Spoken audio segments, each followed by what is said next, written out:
Good morning everybody, welcome in my video. और आज के इस वीडियो लेक्चर में हम पढ़ने वाले हैं 8th क्लास की सिविक्स का चैप्टर है जुडिशरी, द जुडिशरी। और आज के इस वीडियो लेक्चर में हम जानने वाले हैं कि किस तरह से एक कंट्री को या इंडिया को जुडिशरी की आवश्यकता होती है और जुडिशरी का क्या क्या वर्क होता है, किसी भी कंट्री के अंदर क्या इंपॉर्टेंस होती है और जुडिशरी हम किसको कहते हैं। That is clear. तो चलिए शुरू करते हैं। तो नीड फॉर द जुडिशरी, किसी भी कंट्री के अंदर जुडिशरी जो होती है, जितने भी आपके कोर्ट होते हैं, high court, supreme court, district court, इन सबको मिला के जो एक फंक्शन होता है लॉ एंड ऑर्डर को मेंटेन करने के लिए, किसी भी कंट्री को रूल एंड रेगुलेशन से चलाने के लिए, उसी को हम जुडिशरी बोलते हैं। जुडिशरी गवर्नमेंट का एक पार्ट होता है और ये गवर्नमेंट का थर्ड ऑर्गन्स होता है। हम जानते हैं कि हमारी कंट्री के अंदर किसी भी गवर्नमेंट के 3 पार्ट होते हैं। पहला कौन सा होता है आपका लेजिस्लेटिव, दूसरा क्या होता है आपका एग्जीक्यूटिव और उसके बाद आता है आपका जुडिशरी।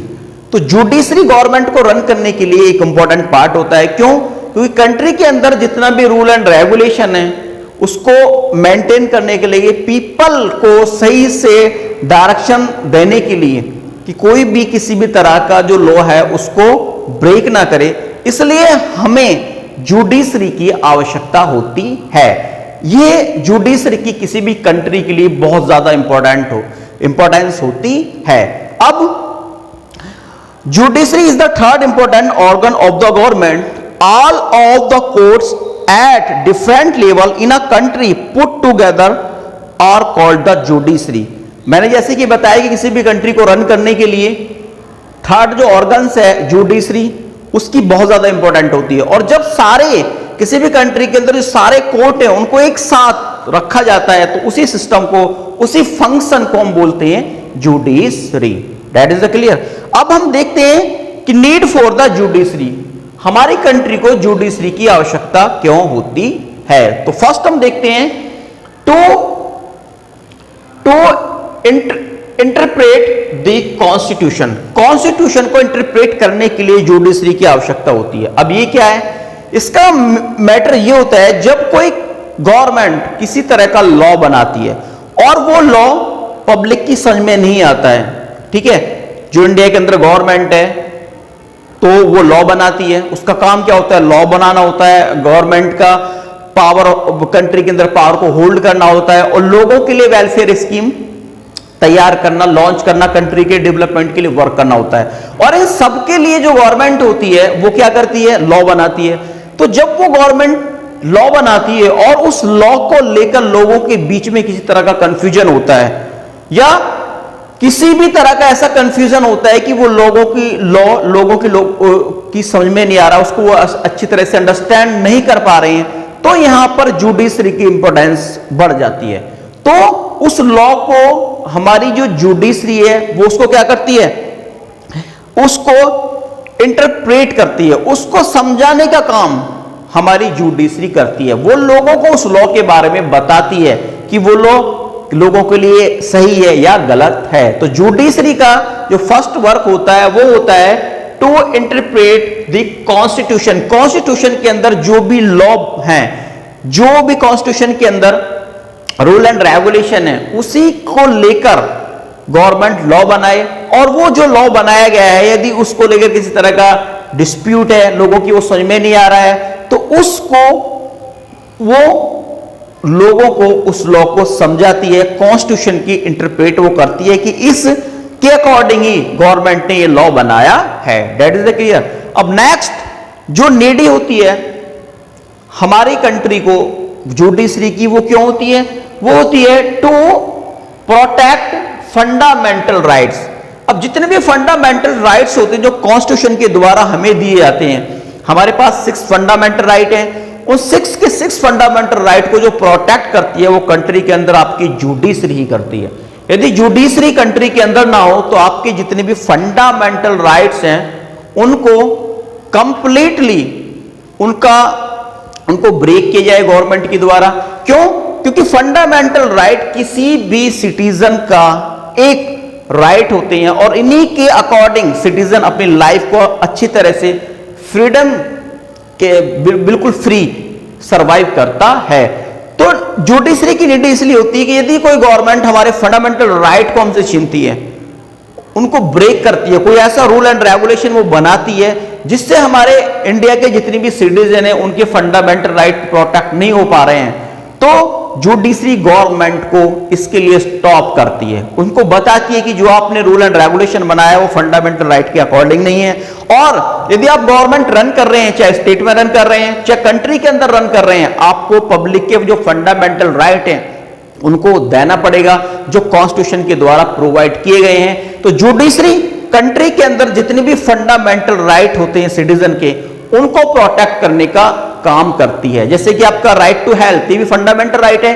यदि कोई पर्सन कंट्री के अंदर हेल्थ की इश्यूज से मर रहा है, जैसे अब कोरोना वायरस चल रहा है, तो इसमें क्या है, राइट टू हेल्थ के अकॉर्डिंग गवर्नमेंट सभी को कोरोना वायरस के ट्रीटमेंट के लिए मेडिकल फैसिलिटीज फ्री दे रही है, फ्री ऑफ कॉस्ट, आपको कोई चार्ज उसका नहीं दिया जा रहा है। इसकी सारी जो सब्सिडी है वो गवर्नमेंट के द्वारा प्रोवाइड की जा रही है। आपका जो ट्रीटमेंट है कोरोना वायरस से जब आप सफर करते हैं तो आपका जो ट्रीटमेंट है वो बिल्कुल फ्री होता है। तो ये क्या, ये किस में आता है, आपका फंडामेंटल राइट में, राइट टू हेल्थ। तो राइट टू हेल्थ के अकॉर्डिंग आपको किसी भी बीमारी का पर्टिकुलर जो ट्रीटमेंट है वो आप ले सकते हैं। दूसरा इसके अंदर आता है कि right to food, right to food भी आपका फंडामेंटल राइट में ही आता है। तो कंट्री के अंदर कोई भी एज पर्सन भूख से नहीं मरना चाहिए। कंट्री के अंदर कोई भी पर्सन चाहे किसी स्टेट में रह रहा हो, उसको फूड प्रोवाइड कराना सरकार का क्या है, वर्क होता है, सरकार का राइट होता है। तो इसलिए जितने भी आपके फंडामेंटल राइट्स होते हैं, जितने भी आपके फंडामेंटल राइट्स हैं, उनको कोर्ट जुडिशरी प्रोटेक्ट करती है। अंडरस्टैंड। तो जुडिशरी का वर्क क्या हुआ कि कंट्री के अंदर टू प्रोटेक्ट फंडामेंटल राइट्स, जितने भी फंडामेंटल राइट्स हैं उनको प्रोटेक्ट करना ही जुडिशरी का क्या होता है, वर्क होता है। अंडरस्टैंड। उसके बाद आता है to maintain the supremacy of the constitution. जो कंट्री के अंदर कॉन्स्टिट्यूशन होता है, देखिए without constitution we can not run our government. हम अपनी गवर्नमेंट को और अपने कंप्लीटली जो हमारा पूरा इंडिया है, जो हमारा एक स्टेट है, इंडिया स्टेट है, अपनी कंट्री को हम विदाउट कॉन्स्टिट्यूशन के रन नहीं कर सकते हैं। तो जो कॉन्स्टिट्यूशन होता है वो गवर्नमेंट का एक ऐसी बुक होती है जिसके अंदर बहुत सारे राइट्स लिखे होते हैं। कोई भी जो गवर्नमेंट कंट्री के अंदर अपनी पावर को होल्ड करती है तो वो उसी के अकॉर्डिंग वर्क करती है। उसको जो राइट दिए होते हैं वो कॉन्स्टिट्यूशन में जितने भी आपके राइट लिखे होते हैं, जो पावर लिखी होती है, उसी के अकॉर्डिंग कंट्री के अंदर गवर्नमेंट वर्क करती है। तो जुडिशरी का भी वर्क क्या होता है, जुडिशरी का वर्क क्या होता है कि to maintain the supremacy of the constitution. जो कॉन्स्टिट्यूशन की सुप्रीमेसी है उसको मेंटेन करती है। कैसे? मींस कि कोई भी जो गवर्नमेंट है, चाहे वो स्टेट के अंदर हो, चाहे वो आपकी सेंटर के अंदर हो, वो कॉन्स्टिट्यूशन से ऊपर नहीं हो सकती है। जैसे कि अब क्या है कि बीजेपी की सरकार है, बीजेपी गवर्नमेंट को रन कर रही है कंट्री के अंदर, लेकिन वो किसी भी सिचुएशन में जो कॉन्स्टिट्यूशन के द्वारा उसको राइट मिले हुए हैं वो उन्हीं को लेकर वर्क करेगी। वो ऐसा नहीं कि कॉन्स्टिट्यूशन में जो भी राइट है उनको ब्रेक करे या कॉन्स्टिट्यूशन के अगेंस्ट वो कोई लॉ पास करे या उसके अगेंस्ट में कोई लॉ बनाए, नहीं। तो जुडिशरी इन सब चीजों को चेक करती है कि कॉन्स्टिट्यूशन में जो राइट दिए हैं गवर्नमेंट को उसी के अकॉर्डिंग वो वर्क करे, और कोई भी गवर्नमेंट कॉन्स्टिट्यूशन से ऊपर नहीं हो सकती है। अंडरस्टैंड। तो इंडिया के अंदर सिंगल इंटीग्रेटेड जुडिशरी है। मींस आपका सुप्रीम कोर्ट होता है, फिर उसके बाद हाई कोर्ट होता है, और उसके बाद आपका डिस्ट्रिक्ट कोर्ट होता है, उसके बाद सिविल कोर्ट, रेवेन्यू कोर्ट और क्रिमिनल कोर्ट होता है। तो जुडिशरी कंट्री के अंदर लॉ को मेंटेन करती है। यदि कोई लॉ को ब्रेक करता है तो जुडिशरी उसको पनिशमेंट देती है।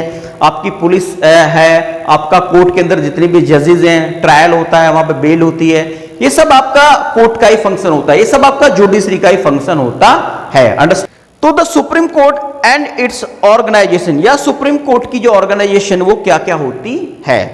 तो supreme court is the apex court of India. This seats of supreme court in New Delhi, but it can also it elsewhere with the prior permission of the president.